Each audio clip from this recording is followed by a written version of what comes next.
Sir, আমি bank থেকে 10 লাখ টাকা লোন নিতে চাই। কি উদ্দেশ্যে এত টাকা লোন নেবেন? এই টাকা দিয়ে আমি গাড়ি কিনবো।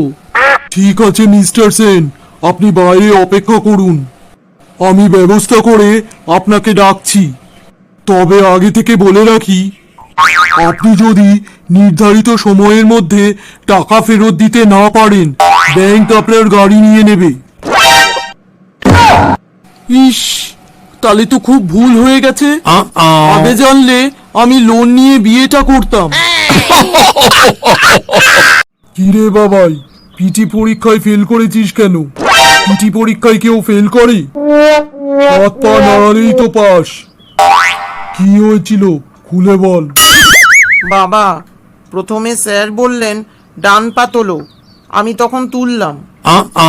তারপর স্যার যখন বাঁ পা তুলতে বললেন, আমি বললাম বাঁ পা তুললে আমি আছাড় খেয়ে পড়বো নাকি? তখনই স্যার আমাকে ফেল করিয়ে দিলেন। এতে আমার ভুলটা কোথায় বাবা? এই চ্যানেলটিতে আপনারা নতুন এসে থাকলে চ্যানেলটিকে অবশ্যই সাবস্ক্রাইব করবেন আর পাশের বেল আইকনটিতে ক্লিক করে দেবেন। এতে পরবর্তী ভিডিওগুলোর নোটিফিকেশন আপনি সবার আগে পেয়ে যাবেন। নমস্কার, আমি বাড়ি ভাড়া নিতে চাই। আপনার বাড়ি ভাড়া দেওয়ার বিজ্ঞাপনটা পেপারে দেখে আমি এলাম আপনার সাথে কথা বলতে। হ্যাঁ হ্যাঁ, বলুন। আপনি যেই বাড়িটা ভাড়া দেবেন সেটায় জলের ব্যবস্থা কেমন আছে? জলের ব্যবস্থা বেশ ভালো। কল দিয়ে না পড়লেও বর্ষাকালে ছাদ দিয়ে পড়বেই। আচ্ছা দীপু, তুই তো বিবাহিত, তা বল দেখি, তেলাপোকা আর বিবাহিত পুরুষের মধ্যে মিল কোথায়? দাঁড়া, ভেবে বলছি। দুটোকে দেখলেই মেয়েদের চিৎকার শুরু হয়ে যায়। একদম ঠিক বলেছিস রে। আচ্ছা তাহলে এটা বল দেখি, তেলাপোকা আর বিবাহিত পুরুষের মধ্যে তফাৎ কোথায়?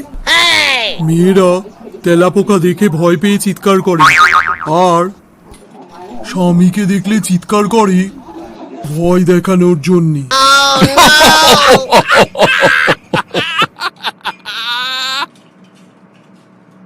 দীপা, আমি বাইরে যাচ্ছি।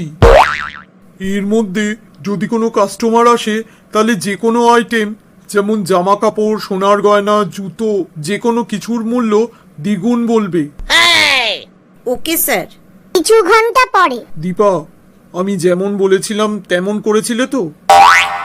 হ্যাঁ স্যার।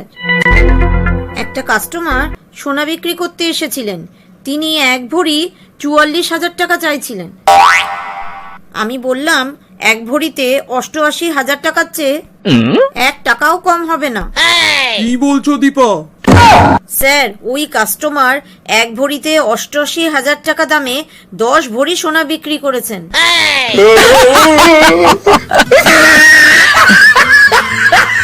একটা রিটার্ন টিকিট দেবেন দাদা? কোথায় যাবেন? যেখানেই যায় না কেন দাদা, তাতে আপনার কি? বলছি না রিটার্ন টিকিট লাগবে, এখানেই তো ফিরে আসবো আবার।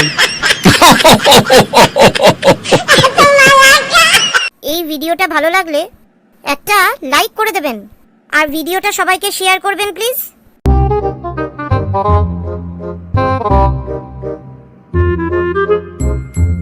অমল আর পলাশ, তোরা নিজেদের মধ্যে কথা বলছিস আর হাসাহাসি করছিস কেন? এটা কি আড্ডা মারার জায়গা পেয়েছিস? কি পড়াচ্ছি ক্লাসে, শুনেছিস কি কিছু? অমল, এদিকে এসে দাঁড়া আর বল দেখি এভারেস্ট কোথায়? জানি না স্যার। অমল, তুই এটাও জানিস না? যা গিয়ে কান ধরে বেঞ্চের ওপর দাঁড়া, তাহলে সব জানতে পারবি। কেন স্যার? কান ধরে বেঞ্চের ওপর দাঁড়ালে এভারেস্টকে কি দেখা যাবে স্যার?